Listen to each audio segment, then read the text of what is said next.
Well, we begin this afternoon with signs that the U.S. may be moving in the direction of becoming a police state.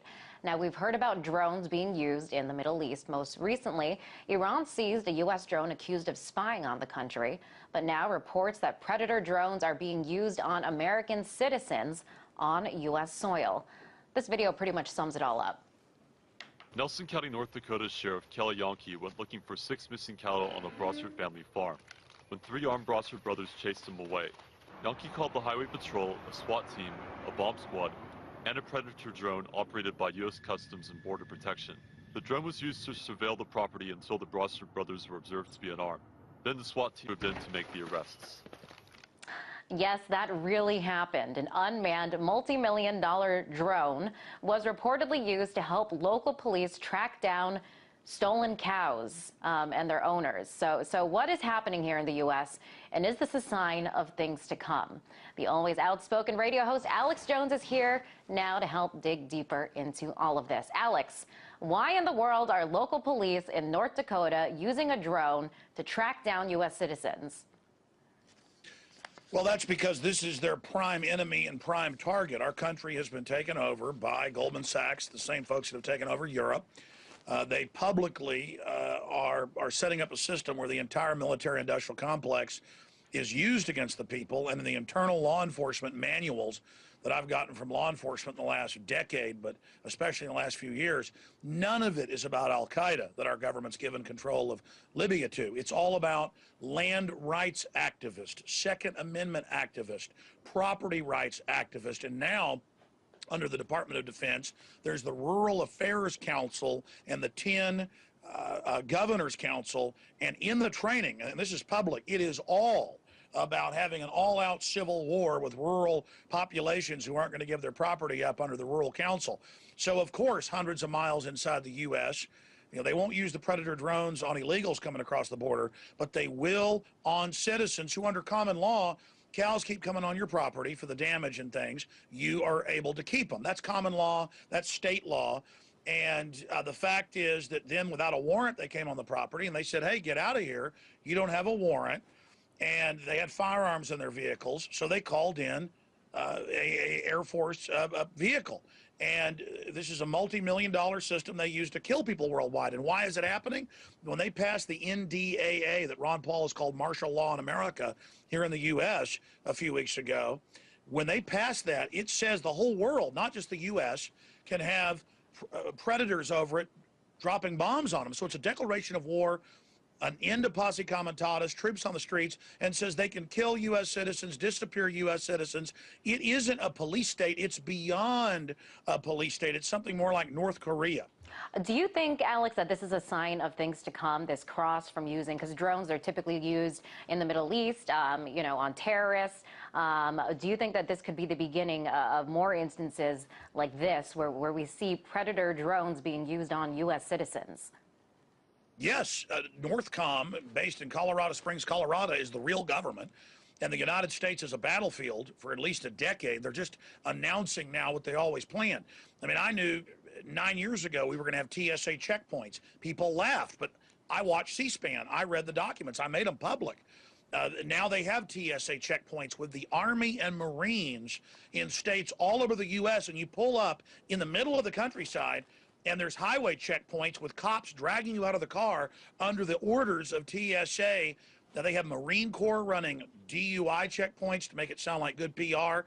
They're just getting everybody ready for this. I mean, Army Times, Stars and Stripes 3 years ago said Homeland Brigade Homeland was the headline, preparing to pull triggers on American citizens. And I mean, the military's public.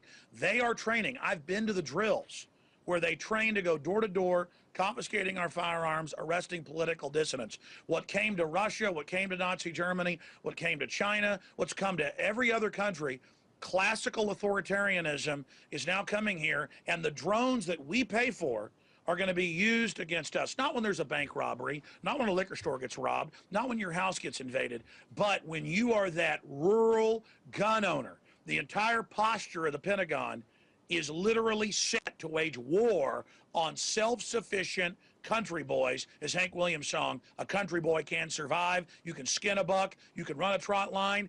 The law enforcement is obsessed with it because But they know why rural target the populations. rural farmers? What danger do they pose?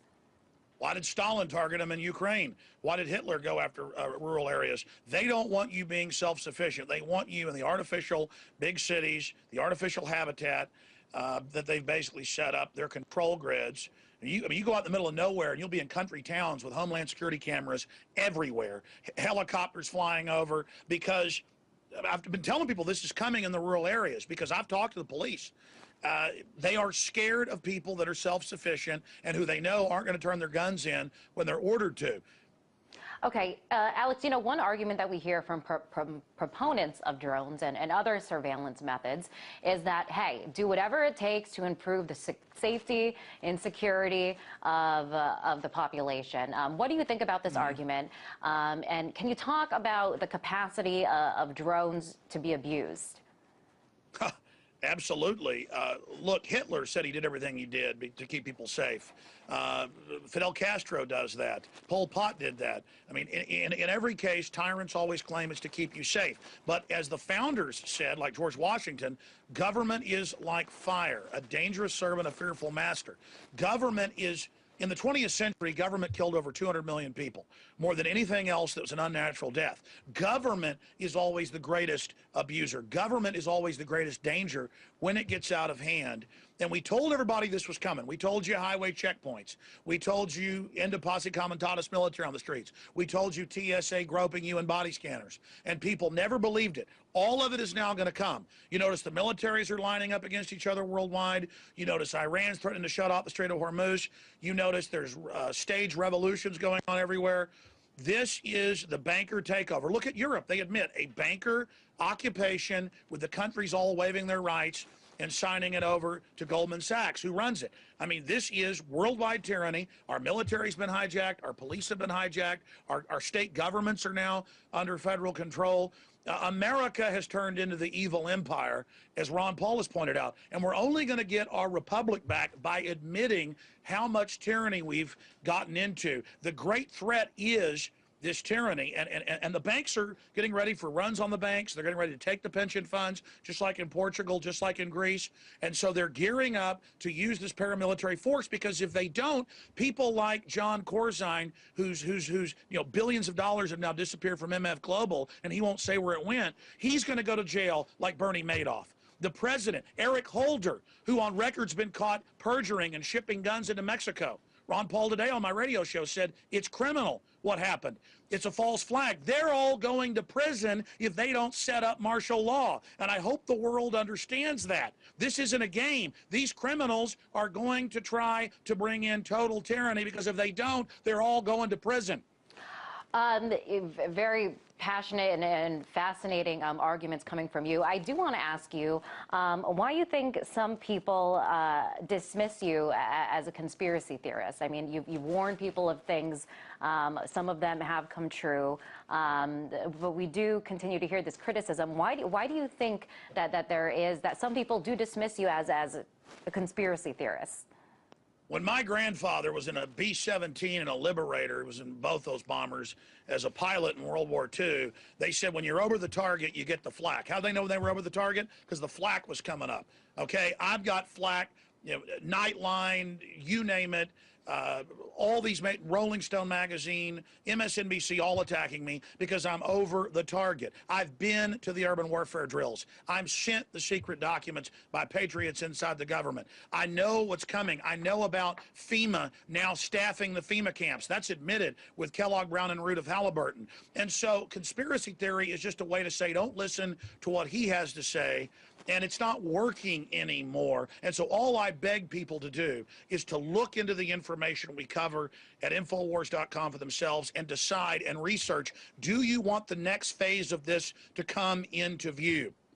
Alex, pleasure to have you on the show as always. That was radio host Alex Jones.